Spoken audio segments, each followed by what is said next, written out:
I got a patient and very sad when I listened to these stories. There was a young boy, 10-year-old, who came to me with seizures, fits. The Okay. continuous seizures. Yeah. Seizures are not stopping. And I asked the mother, what was the child doing last 2 days? 36 hours he's been playing non-stop video game. Oh my Now, God. there are enough studies which says that video game is very good for hand-eye coordination. Video game is very good to build that fine motor. Is Yeah. very good for understanding and judgment of decision making and all that. But people forget that short time, that little 30 minutes. So this is the 9 months. Now we thought babies do not hear. We thought babies ko kya hai, whatever you're doing, it does not bother to them. The brain development begins literally by the 4th week when the baby is in the womb. So the early development, even forget when the child is born, but really is happening in the what we call Womb. the garbha sanskar, or the entire this of conception. In fact, now there are some literature studies which are coming on preconceptions. They connect to the sound, they connect to the taste of the mother, they connect to the environment. The children who are born in a, let's say, toxic environment, smoking is there. There is an influence right from the conception. Enough studies are there which says that during the first 0 to 6, vocabulary. So, for example, in the house, a certain set of vocabulary is there. The child will have a much better vocabulary as the child grows. When the child has a familiar environment, happy environment, stress-free environment, the chances of having health diseases such as diabetes, blood pressure at the age of 40 is reduced during Okay. the first 0 to 6. So it is a very, very crucial period and a critical window of opportunity for us as parents, so that we can create a brain which will have resilience, which will have patience, tolerance, happiness. All these we talk about, right? But the foundation, the fundamental thing is way early on. Hi everyone, welcome to another episode of the First 90% podcast. Today I'm so excited to welcome Dr. Sweta Adatia all the way from Dubai. She is not only a neurologist, but she is also the founder of Limitless Lab. Welcome, Dr. Sweta. Thank you so much, Raghav. Thank you to the Raising Superstars for inviting me here. Wonderful to be here. I am so looking forward to this conversation, as I was telling you earlier as well, because you have such a variety of experiences. You're not only a neurologist, you're an MBA from University of Cambridge, and you are a startup founder. Yes, So you wear many different hats. that's right. Can you, for the benefit of our viewers, can you give your own introduction? I like that. Thank you. That it's difficult. Not really. It's not difficult to give the introduction. So thank you first of all. So I joke and I say I'm a brain plumber. I fix broken brains. So, but to fix a broken brain is not as exciting as to kindle the normal brain. So that leads me into the entrepreneurial journey. And I come from Gujarat in India. And many, many, many years back, when I was choosing my career, there are two kinds of marriages: love marriage and arranged marriage. There are two kinds of careers: love career and arranged career. So mine was 100% an arranged career. Both Okay. my parents were into science fields. I got a lot of marks. So what to do? Oh, get into medicine. But I went with the condition that if I don't like, I exit. That's how my medicine journey started, but I loved it. And today I'm extremely grateful to good Lord that I am studying neuroscience. Once I came into the brain science, it was it. So my first love and the last love is brain. So, can you tell us a little bit about your work? What is the work that you do as a doctor, and how did it lead into your company, which is Limitless Labs, and what is the work that you are doing there? Okay, so Limitless Brain Lab was actually found to fix my brain. So let me Okay. tell you the story. It goes Yes. like that, I had a lot of marks. Everything went well. I did 5 years of MBBS, 1 year of internship, 1 year of pre-medicine, 3 years of medicine, 1 year of pre-neurology, 3 years of neurology, 2 years in stroke, 15 years, all good. Lots of gold medals. Everything was intellectually perfect. Used to work with United Nations, was in Canada, was in US, Central Africa, all over the world. Amazing intellectual stuff. And a deep emotional crisis came in my life. So a very dear friend of mine, she was almost like a sister. We were raised together, 25 years of relationship, and we break up.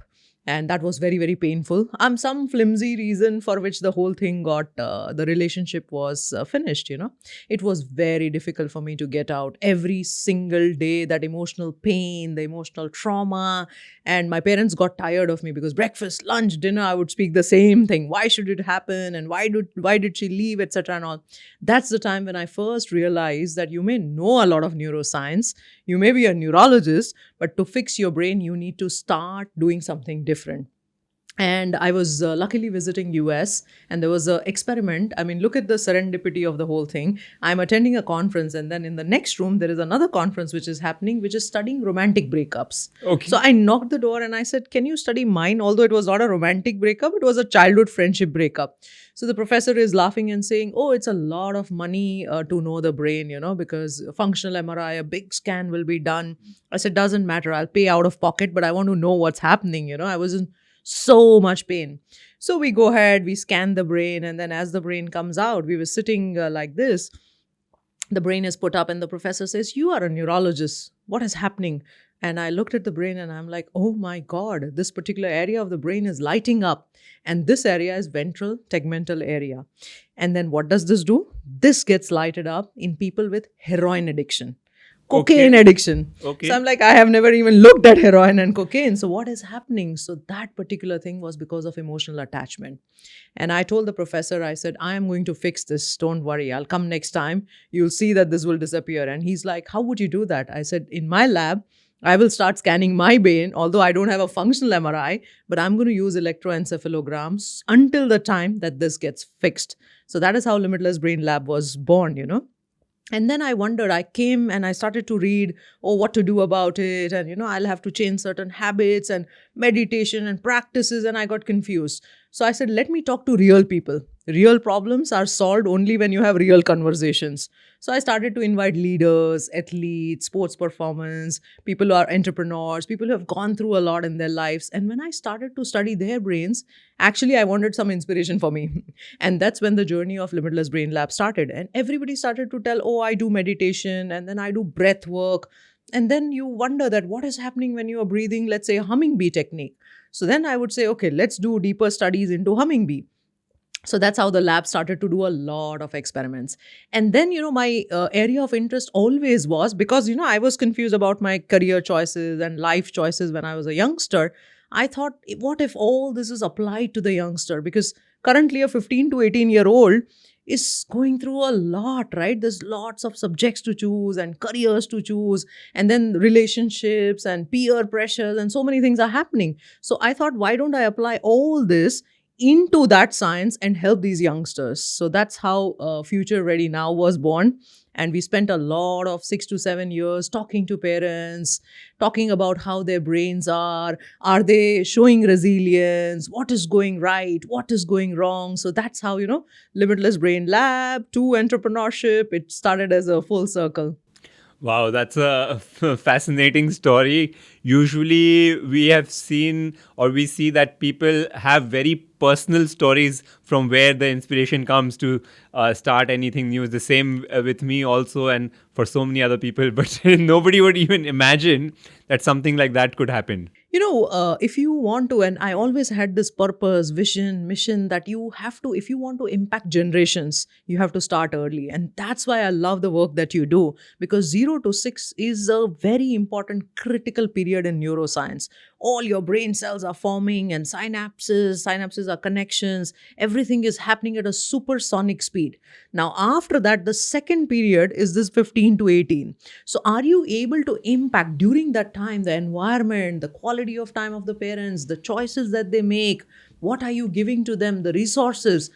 That is another area which I thought, we should dwell into, because then we are forming a change in the generations. If this is set, the entire generation is set. If generation is set, world is set, So it was larger from a large perspective of how can we contribute better to make this world a better place, a happier place, a successful place.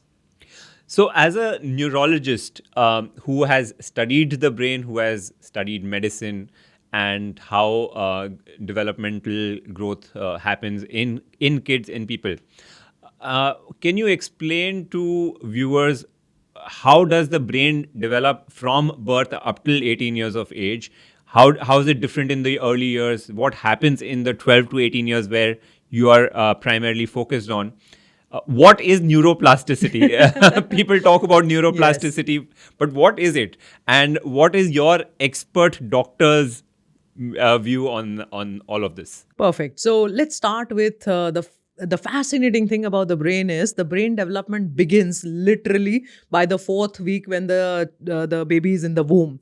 So the early development, even forget when the child is born, but really is happening in the what we call Womb. the garbha sanskar, or the entire this of conception. How important is not just conception. In fact, now there are some literature studies which are coming on preconceptions, that what if you have a certain mindset, you can have a certain type of a baby, etc. There's a lot of work which is going on in the preconception stage as well. The rate of growth of the neurons in the womb is also astronomical. Let me give you an example. In the last trimester of pregnancy, there is a 250,000 brain cell growth per second. Wow. 250,000 per second. It's just absolutely fabulous to see the quick things. Now, we thought babies do not hear. We thought babies ko kya hai, whatever you're doing, it does not bother to them. However, now the studies are showing that yes, they connect to the sound, they connect to the taste of the mother, they connect to the environment. The children who are born in a, let's say, toxic environment, smoking is there. There is an influence right from the conception. So this is the 9 months. Now the baby is born, right? In the first year itself, there are so many changes which are happening, These brain cells are actually now forming new connections, breaking out the old ones, and everything is being influenced by the stimulus, by the surrounding things that are happening. So the child is also hearing things, seeing things, moving what is happening around them. So all of this is contributing to the development of the brain. Now, the beauty around 3 is we think that, the child is not listening, things are happening, we can fight and nothing is happening to the baby.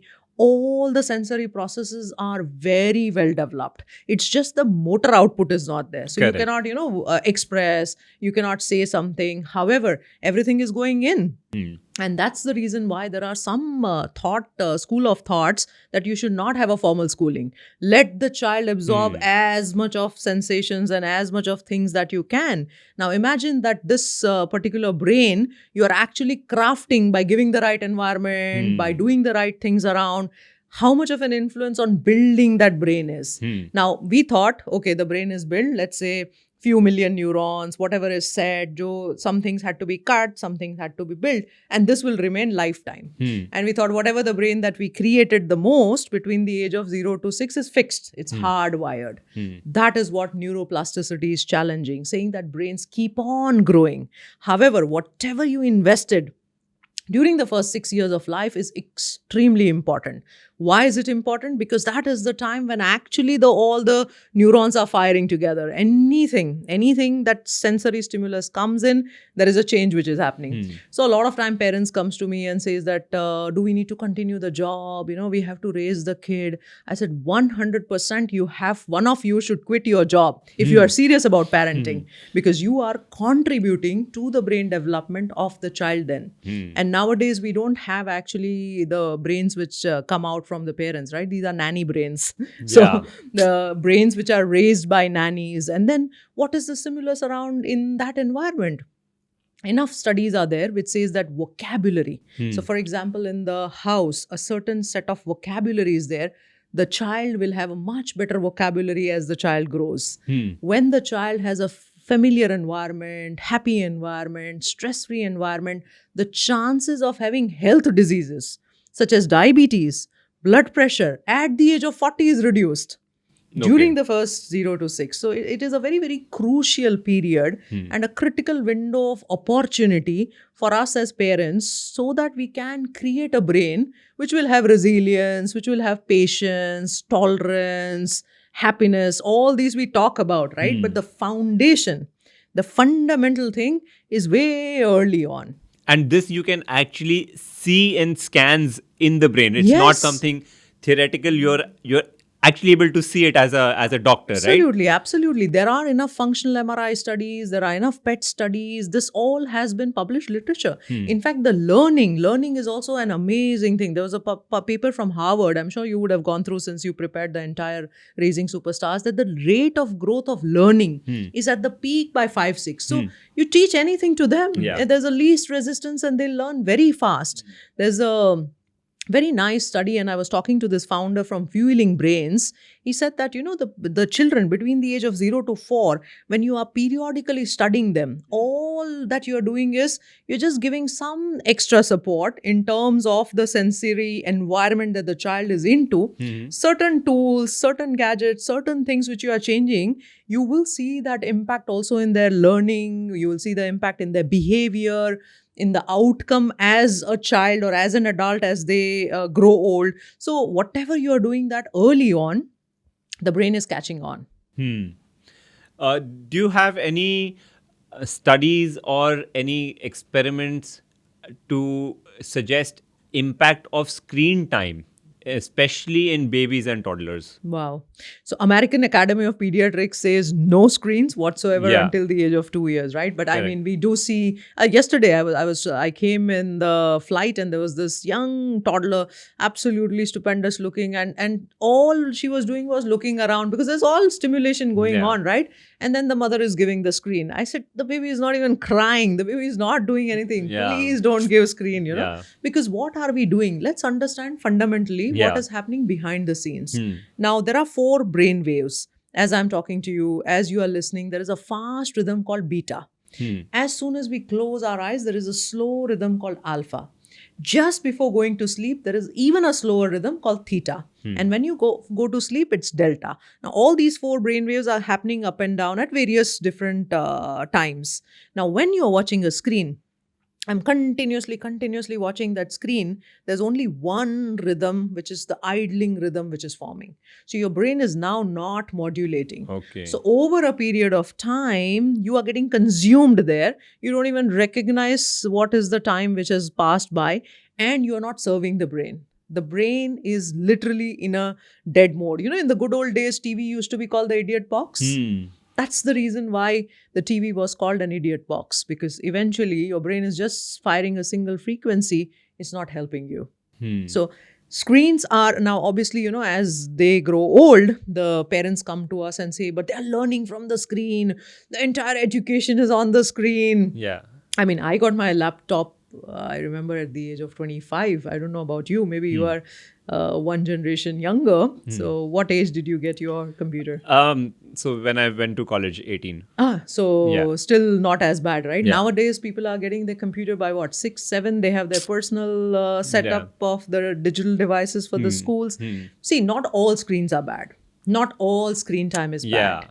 So people have to understand and decide what is wrong and what is right. But my view on this is also that even though not all is bad, people are not equipped to decide. Yes. So, and it is not a risk worth taking. That, okay, I know what is bad, what is not good, so let me decide. No, you're not. You don't have the necessary information to be able to decide. But I want to touch upon one point. You said that there is a single frequency waves going on in the brain, but what happens because of that? What is the impact in the child's brain when there's only a single frequency? Now, what do you expect from a child? What does a parent expect from a child? The child has to behave well. The child has to study well. The child has to remember all the information. The child should also be able to have the best of extracurricular activities. Child The should also be happy. Thank you for saying that. Yes. The child should be happy denominatorily, Yeah. fundamentally, right? Yeah. Now, why is the child, let's say, having tantrums, having anger issues? The child is not listening. The child is not behaving as what you are because the child is not building the right brain waves. The child is Right. not building the right brain because the child's brain is only having that idling rhythm. So when the idling rhythm is happening, the fundamental brain, and there is a prefrontal cortex, which is the key in the brain.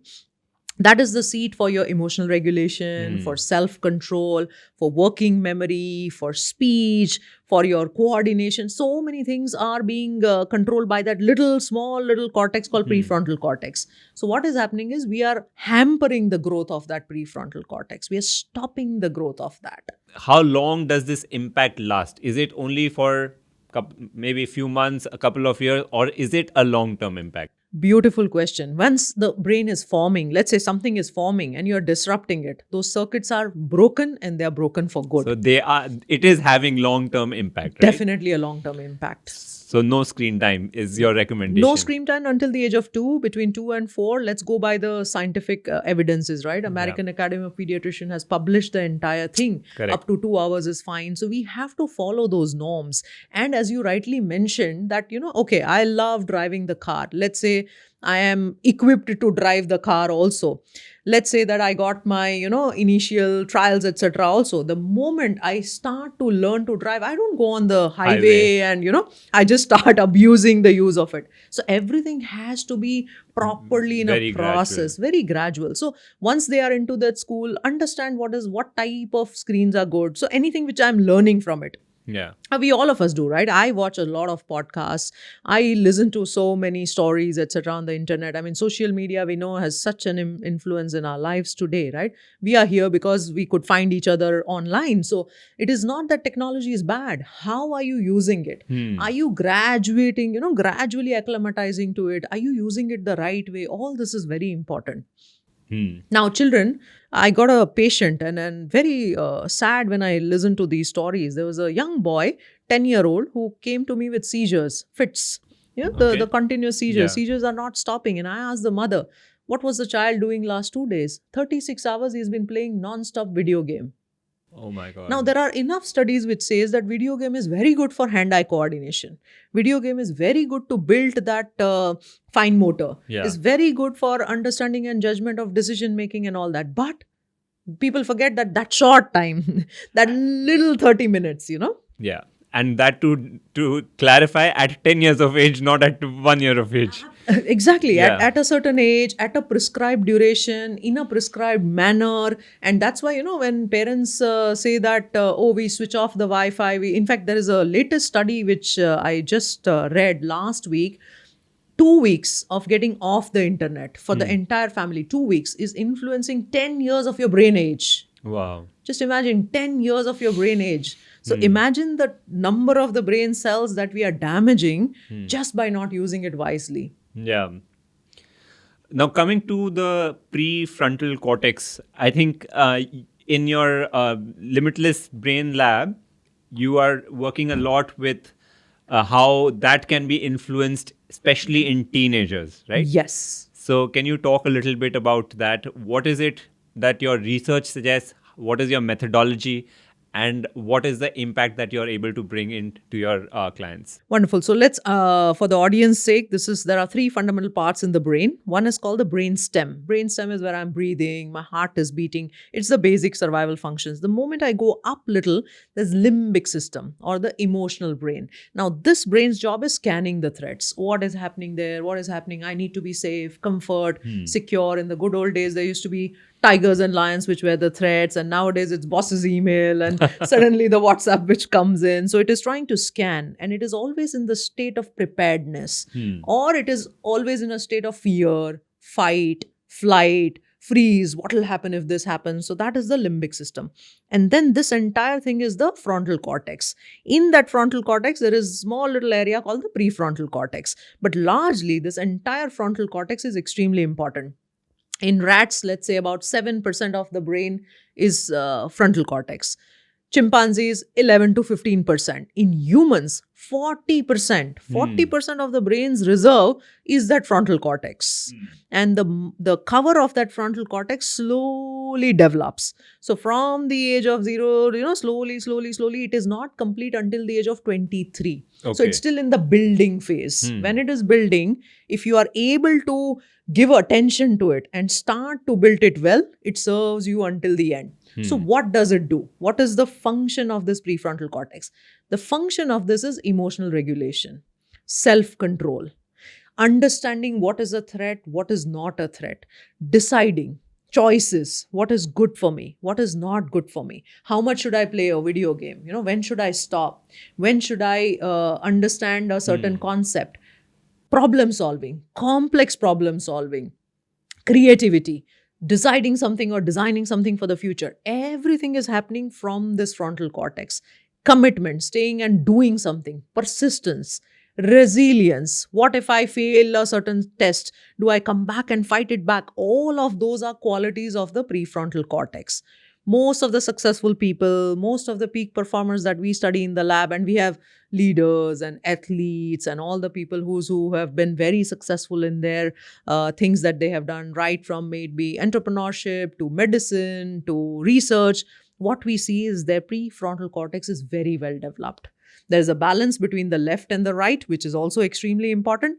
And they have that well developed prefrontal cortex. When you say well developed, what does it exactly mean? Does it mean density of synapses? Does it mean density of neurons? Or what does it mean to say well developed? So in our lab, we study electroencephalogram. So from the electroencephalogram, these signature patterns emerge. So alpha, beta, theta, and delta that I was talking to you about. Now, when I say it's well developed, which means there is no slowing in there, which means electrically it's optimally functioning. Okay. Otherwise, what will happen is if there is a delta, which is my slow wave coming in the frontal cortex, it's like a little cloud. I mean, in COVID, we had this fog, right? I cannot think, clarity. So it's like a complete fog. I cannot understand what I can do, what is happening.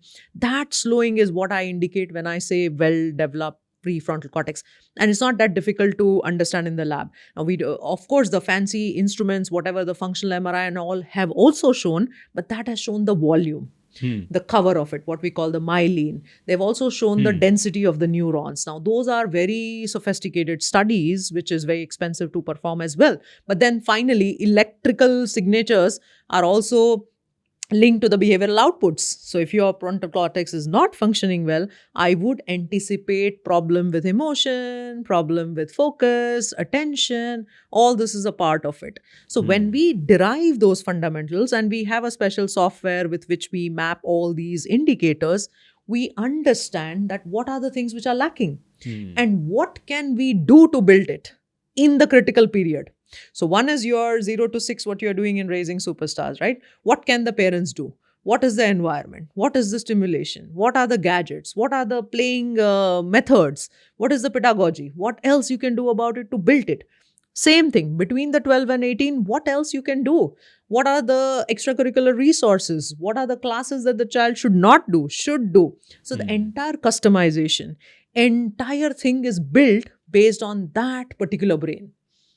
Are there any suggestions that you would give to viewers who might be in that age group or might have kids in that age group? 100%. So we have built 12 labs and each individual lab is built with that particular brain in mind. And we've also built a very simple algorithm to understand the child's brain. See, the entire thing starts with self-discovery. First of all, you should be aware. What are my strengths? What are my capabilities? What I can do? What is it in which needs certain care and concern? So the first pillar is self-discovery. And that you do it through a scan, not through like a test. No, we do have a digital assessment and a test as well. That's the first step. Not everybody needs a fancy brain scan, right? Unless there is some struggle with attention, there's some real problem, focus, etc. So they just do these simple looking so-called assessments, I thought as well, what is it going to show, etc. and all. But when I completed roughly around 75 psychometric tools for me, because that was my journey, I said, let me start to understand the self, because whatever came in the book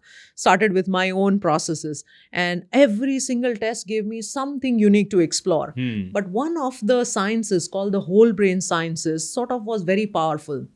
It's used also in the corporates. It's called the Herman Brain Dominance Inventory. 90% of the Fortune 500 companies are using it. Very simple looking science, but powerful applications.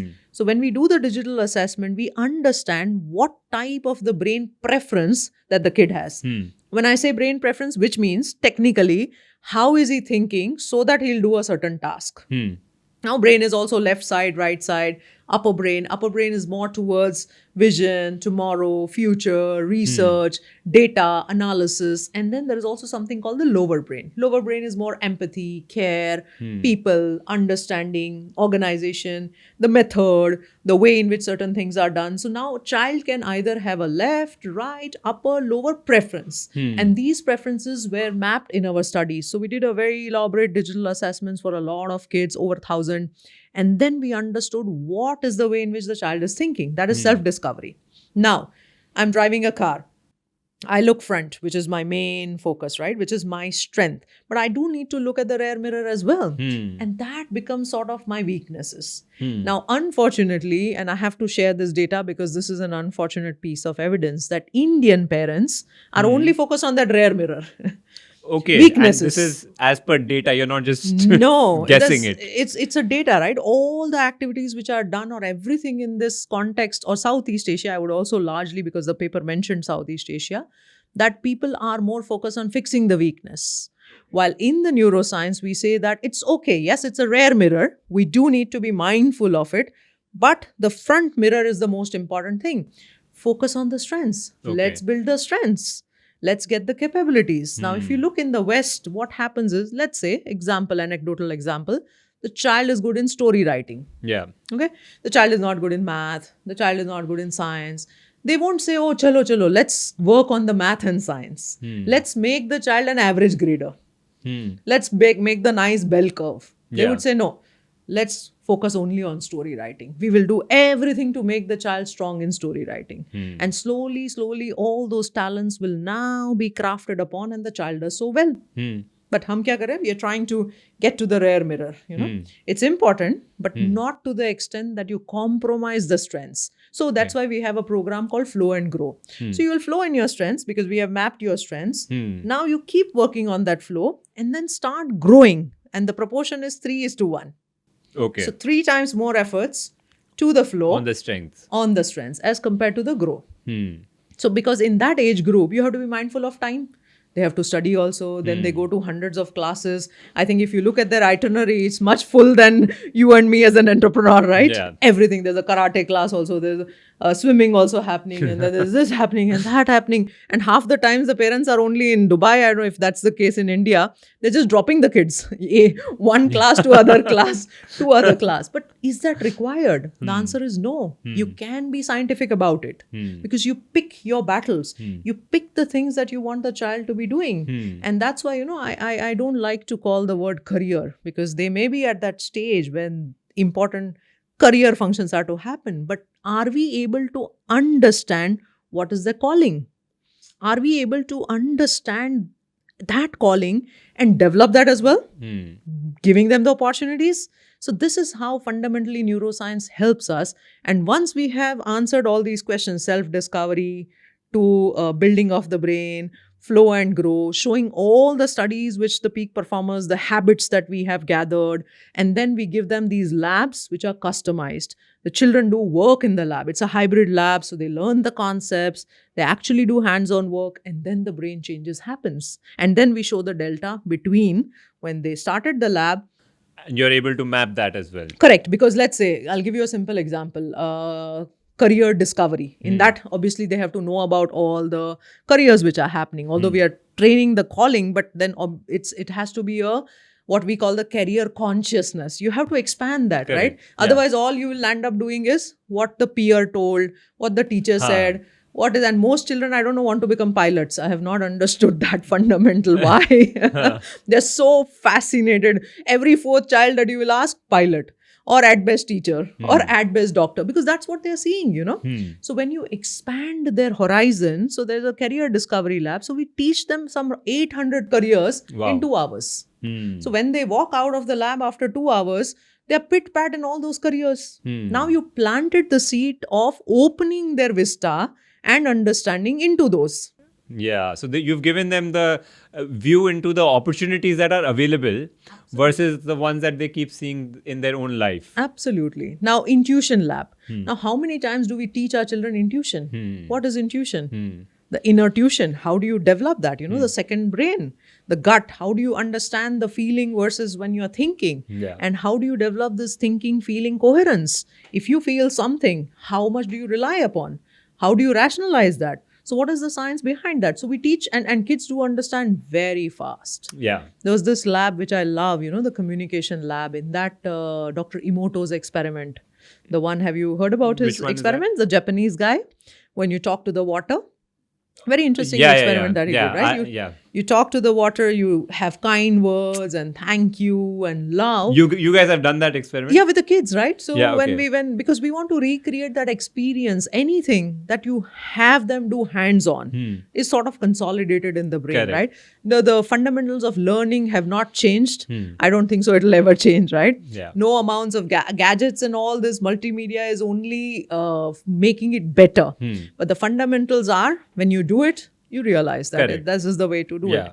So when you talk to the water and when you study it in the microscope, the water geometry changes. So there's a beautiful chemistry which comes out when you are saying thank you, love, kindness. Now you ask the children to put the petri dishes. And we don't have microscopes, which is fine. We just do a macroscopic review. We just look how the eyes appears. Even macroscopically, there's a difference which comes in. So automatically it gets into their heads that, if I don't speak good words, it's impacting me because 70% of my body is water. So we try to give them insights and then we try to make them work on those insights by, of course, giving them some workbook and homework, which they will take along, Okay. And also, I strongly feel that, when I went to UK, that's the time when and in fact, after doing 15 years of studies over here in India, one major difference that I found between the education was, see, there should not be competition. There should be collaboration. So the collaborative learning happens, and that's why, their theaters are in C style. Their theaters are never linear, Yeah. And that is only so that it fosters talking to each So you can other, talk, fosters the collaboration. So in these kind of labs, you give them opportunity to talk to them. Now, they may not be from the same school. Yeah. They may be from different schools, they may be from different environments, they may be from different families. So very early on, you are also building that collaboration. So from what I understand, you once they have done the self-discovery, then then you conduct these 12 labs for these Correct. kids. So and each lab is about a couple of hours that's long. right. Yes. And then post the lab, they learn a little bit more and they have homeworks, workbooks.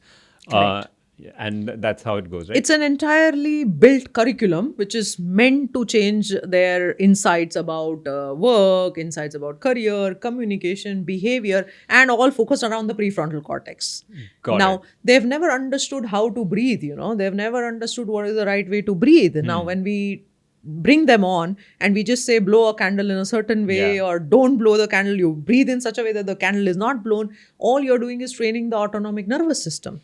So even without them actively, now the next time they'll remember, oh, if I'm stressed, this is all that I do. It's a sigh, and it's a very important thing for changing your vagus nerve. Vagus nerve is the longest nerve in the body, responsible for keeping me calm, keeping me good, rest and digest. So very simple thing, but now you made it as a habit into their heads. And then they keep practicing it, life changes, Yeah. Earlier on, we were talking about a lot of other interesting things that you've been doing and studying. Can you talk a little bit about that? I know that you're also very interested in our ancient knowledge, ancient science, and how seeing that actually play out in our brains through actual scans, medical scans, right? Absolutely. So if you want to talk a little bit about that. Yes. So when this Limitless Brain Lab was seeing all the performers, all the scans were happening, and everybody, when we were studying their lifestyle, like what do they do as a ritual, what is their habit, everybody started to talk about breath work. And then meditation and visualization, reading, affirmations, scribing, all that. I said, wow, all this, everybody's talking the same thing. So we came out with a nice acronym, which is like summarizing all the activities that these peak performers do. It's called movers. Okay. So M, meditation, O, oxygenation, V, visualization, E, exercise, R, reading or affirmations, and ascribing what is not serving. So this movers, now the question was, okay, what are the literature studies in meditation? What do meditators' brains have? So that is how we started to invite now meditators, saying what is it changing in their brain, how resilient, what capabilities are being built, what kind of meditation. So then we started to research on neuromeditation. How do you build each of the brain waves? So we have a lot of nice, interesting content and courses around neuromeditation. Then breath work, oxygenation. And in fact, when I started to map my brain with a very simple technique with humming bee, all I took was, okay, let's see humming bee. What happens with a humming bee? You take a deep breath and then you are just saying, right? Nothing, even if you want to do the mudra or not, does not really matter. When the live QEG was being performed, between pre-1 Brahmari and post, suddenly the brain started to form into high, beta, fast wave into gamma. Now, gamma is like a super brain wave. When gamma comes in any kind of a brain, it amplifies the function of it. So, for example, my mathematical ability is coming from a part of the brain. Let's assume it's a parietal lobe in a certain area. When the gamma continuously is formed in that, my mathematics improves. So anywhere that the gamma comes in, it allows me to have a better brain there. So when I saw that, oh my God, in just one single humming bee, this was the level. And when we go back to literature, a few studies have shown that there's nitric oxide which comes in, you feel calm, relaxed, and focused and attended at the same time. So that's how, one after the other, the studies started to come in. And then, very simple, the latest study that comes to my mind is Havan. Now, what do you do in a Havan? I thought back in childhood, that is the most boring thing to do. You just inhale some carbon. And you're talking about the actual puja, right? The actual puja, yes, the actual Havan when you are offering, some form of, it's a chant or anything that you offer. So, and then I wondered, wow, when we studied the entire literature of it, when we did the brain scans, we invited the people to do it. We did it with a very large organization called Hari Om Smiles. And I wondered, wow, what is it doing? It's producing gamma to the least of my expectation, So when you expose children also from a very early age, and that's why, in the good old ancient tradition, Gurukul was the best to have. Few reasons. One is you are in an outside setting when you are completely, in a setting of self-sustenance. You have to live with other people. You're not in your home comfort. Your teacher is all the time with you to behaviorally influence what is happening. So, in fact, the entire, I think the lot of the new age modern, this is also being derived from the Gurukul system that, we wish we could have that as a sort of a picture perfect system.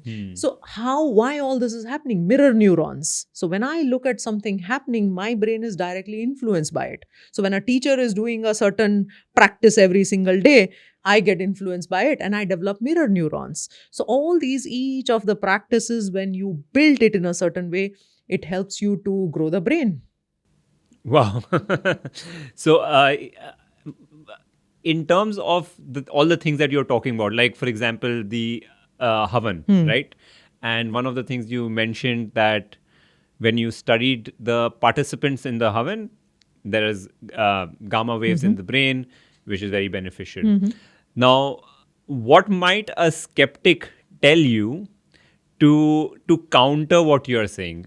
And why are there not many more studies that are also saying the same thing? The studies are coming up. There's a lot of interest from the West in all the things that I'm speaking. In fact, the maximum studies of humming bee has not been performed from India. It has been from the Western countries. In fact, I'm a faculty at American Academy of Yoga Medicine. And when we discuss with the master students, unfortunately, a lot of studies are from the West. So it's not that it's not being studied, but obviously, everybody is a critic before they adopt a certain thing. I mean, we are all as coming from the science field. So when you first look at it, you obviously are critical about it. You are questionable about it. You're not sure whether this is happening or not. But when you start to experience it and when you start to experiment it, right now, at Limitless Brain Lab, we have a huge community, some 12 million views, some 70 million impressions, and everybody who writes back to us saying that we adopted this practice and this is the change that has happened. We adopted a certain type of meditation and this is the change that has happened. So this change is what is the delta. This change is what is real because you did it and this is the influence that it has on your life. Now, if you say, let's say in the family, In fact, my own very dear friend, neurologist, he says, I got tired talking to my son, who was a 13-year-old, about the practice of humming bee and om. And he wouldn't listen to me. Neurologist, despite that, the moment he saw your video, something clicked in him and said, oh, they've shown it, there's a brain scan which is happening. Yeah. So when you show an evidence and when you then start to do it, because you're doing with that conviction now, and then you will see the results. How does gamma waves actually impact prefrontal cortex development or your brain skills? So gamma waves, first of all, is a super brain wave, right? It's an amazing brain wave And to it's have. not normal to It's not experience normal that? to have. No, it just comes in bursts. So certain activities such as this humming bee, Okay. it comes paroxysmal gamma and then goes away. Certain very interesting activity that you are doing, certain very high level cognitive tasks that you are doing. So gamma is always a wave of bursts. It comes and goes, comes and goes. So in a normal scan, when I do it, unless it's a peak performer scan, where they have done a lot of meditation, a lot of other practices, they've built it, you don't see gamma. But the best thing too, when you have that gamma, so for example, I am a visual artist and I get all my gamma in my posterior part of the brain, which is for vision. That means I can do much better a task than without having gamma. So it all depends on where it is coming. Prefrontal coming, the best, because now you're optimizing all the prefrontal functions. Yeah. Your concentration, C. I think we can define to audience as 5 C's. Concentration, C. Commitment, because it allows you to continuously do a certain task. Control, self-control. Commitment to anything that you're doing. And I think concentration, did we cover? Creativity. Creativity, yes. Yeah. All that is coming from the frontal cortex. So it amplifies that. If somebody is not doing meditation or the chanting, would a person like that ever experience gamma waves in their life, or it's something that Yes. so what are the instances might they have experienced it? Music, certain type of music, certain type of tone, certain type of beat and rhythm, certain type of interesting task. For example, when you're super focused in a task, what we call the state of flow, everything else you forget about it because you're so consumed into a task. The brain is operating at its maximum efficiency. Again, you can produce gamma. So there are lots of other ways also in which you can build gamma. But then the point is, because you discover something, you want to further take a deeper dive. And then if it's as simple as humming, why not do it to build a gamma? Right. Awesome. So what's next for you? What are the things that you are looking forward to? What are the kind of projects that you are working on now? And if you want to share what's next for you. Definitely. So the two pillars of the Limitless Brain Lab is one is neuroparenting, which is guiding the parents between the age of 12 and 18 so that they can have a better frontal cortex, they have a better life, you're able to build all the choices well, everything which is scientific, everything which is coming from our 7-8 years of research. And then the second pillar is bridging science and spirituality. So that will continue to do all the experiments. That's why we go out and, anybody who says, oh, I just, can you check, let's say, focus and attention with candle, what is happening? Then we take up certain experiments and we open it up sometimes to the public as well. Certain things which can be done online, certain things which can be done collaboratively. And we will keep doing that, bridging science and spirituality. And the third pillar, which is my favorite pillar, is the brain health and wellness measurement. So we are currently working. So we've built our own measurement tools because whatever you can measure, you can manage. You would have definitely known your hemoglobin, right? Me? Yeah. I don't think so. No, really? Your kidney function? Your liver function? Oh, come on. Have you done your health assessment? I have, but I only look at the parameters that are, I guess, not normal. Right. If it is normal, then So which means most of it It's would be normal. normal, And so when that's- was your last exec health I check? think or what? last year. Okay, so every year you do. Every year, couple of years, yeah. And when did you check your brain wellness? Or brain fitness? Yeah, I don't know how to check that. Or mental fitness. Yeah, So that is yeah. what we are bringing up with that. Why don't you measure in a proper way? What is my mental fitness like? What is my frontal development Okay. or the score, right? Which you can actually come up with a certain this. What is my attention, focus, mood, emotional regulation, working memory. Because finally, you sort of, it's like me knowing in my bank balance what is the money that I have, my balance that I have in the bank. Because the same thing applies. What is your cognitive balance? What is your cognitive currency? Because eventually, after the age of 40, the brain health declines. Every 10 years, there is a 5% shrink in the brain. Now, this is a data which you, me, nobody can escape. So what do we do to stall it? What do we do to build it? How do we inculcate the practices which is now getting the brain health optimum? So that is what we do with a project called Neuroscience. So we have all the dedicated parameters, and then we run these brain wellness units across a lot of cities. Even in India, we have lots of collaborations. In Surat, we are there in a beautiful place called Holistica. We are there in Ahmedabad. We are there in Hyderabad. So we are in multiple locations. Mumbai. I know that there is, you have a lot of interest in bridging the spirituality and science gap, right? Is there any big goal that you have over there? Something that you would like to either prove or come up with a myth buster that, okay, this does not work and this truly works and science can prove it? Do you have like a big goal like that, or is it small experiments that you're doing? See, all the people we believe, that is what completely this is, that neuroplasticity is real. When I had the change in my brain, which changed my life, my behaviors changed, the way I approached relationships changed, my cognition, my abilities. In fact, literally my life took a complete entire turn just because, I was able to overcome the attachment and the emotional trauma and suffering. So all of us who think that, oh, I can't make it, oh, this is not for me, the self-doubt, feeling stuck, that I'm in a cage, I cannot come out of it. All these limiting beliefs is what we want to basically break. And we say that everything is possible. All of us have the same 24 hours. It's not that Raghav has 25 hours. It's not all of us have the same 24 hours. All of us have the same potential in the brain, because neuroplasticity makes it a level field. I can't say, oh, my gene had, my prefrontal cortex was always having a problem because my genes did not support it. Yeah. Now, neuroplasticity is breaking that myth. So my vision, or our vision at the lab, is essentially that let's break all these limiting beliefs. Every one of us has the potential to become limitless. Every one of us has the potential to become successful, happy, as you rightly mentioned, because in the end, it is all about happiness. Right. That's the one fundamental thing that we are all seeking. Some of us are able to articulate. Some of us are not able to articulate, but subconsciously we are all wanting the happiness. So what if we are able to give perpetual happiness, permanent happiness, and getting that through the self-discovery, through knowing who you are, not just from the brain instrument perspective, but also from one step beyond as to who fundamentally are you. That is the search that we are in at the lab, and that is how we continue to do our experiments. Amazing.